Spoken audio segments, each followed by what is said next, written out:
Hi மக்களே!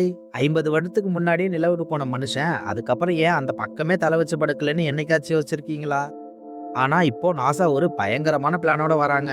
அதுதான் Artemis machine. இத பத்தி முழுசா தெரிஞ்சுக்க நம்ம சேனல மறக்காம சப்ஸ்கிரைப் பண்ணிக்கோங்க. வாங்க வீடியோக்குள்ள போலாம். முதல்ல எதுக்கு மறுபடியும் நிலாவுக்கு போறாங்க? சும்மா சுத்தி பார்க்கவா? இல்லவே இல்ல.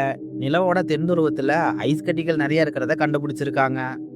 அதை தண்ணியா மாத்தி அங்கேயே தங்கி நிலாவ ஒரு ஸ்பேஸ் பஸ் ஸ்டாப் மாதிரி மாத்தப் போறாங்க. அங்க இருந்து செவ்வாய் கிரகத்துக்கு போறதா இவங்களோட மெயின் மோட்டிவே. இந்த பிளானோட ஃபர்ஸ்ட் ஸ்டெப் ஆர்டிமஸ் 1. இதுல மனுஷங்க இல்லாம விண்கலத்தை அனுப்பி டெஸ்ட் பண்ணி பார்த்திருக்காங்க. அது செம சக்சஸ். அடுத்ததா இப்ப நடந்த ஆர்டிமஸ் 2 மிஷின். இதுல 4 வீரர்களை அனுப்பி நிலாவை சுத்தி வர வச்சு மறுபடியும் திரும்பி பூமிக்கு சக்சஸ்ஃபுல்லா வந்திருக்காங்க. இனிமே தான் கிளைமேக்ஸே இருக்கு. அதுதான் ஆர்டிமஸ் 3. இதுல தான் 50 வருடங்களுக்கு அப்புறம் மறுபடியும் மனுஷன் நிலாவுல கால் வைக்க போறான். இதுல மிகப்பெரிய விஷயம் என்னன்னா, முதல் முறையா ஒரு பெண் வீராங்கனை நிலவுல கால் வைக்க போறாங்க. இந்த மிஷன் மூலியமா நிலாவுல ஒரு விண்வெளி ஆராய்ச்சி நிலையத்தை கட்ட போறாங்களான்னு பார்க்கலாம். நாசாவோட இந்த மிஷன் மட்டும் சக்சஸ்ஃபுல்லா முடிஞ்சிச்சுன்னா, இனிமேல் நம்ம குழந்தைகளை நிலா காட்டி சோறுட்ட தேவையில்ல. நிலாவுக்கே போய் சோறுட்டலாம். ஆர்டிமஸ் 2 பத்தி ஒரு டீடைல்டான வீடியோ வேணும்னா கமெண்ட் பாக்ஸ்ல கமெண்ட் பண்ணுங்க.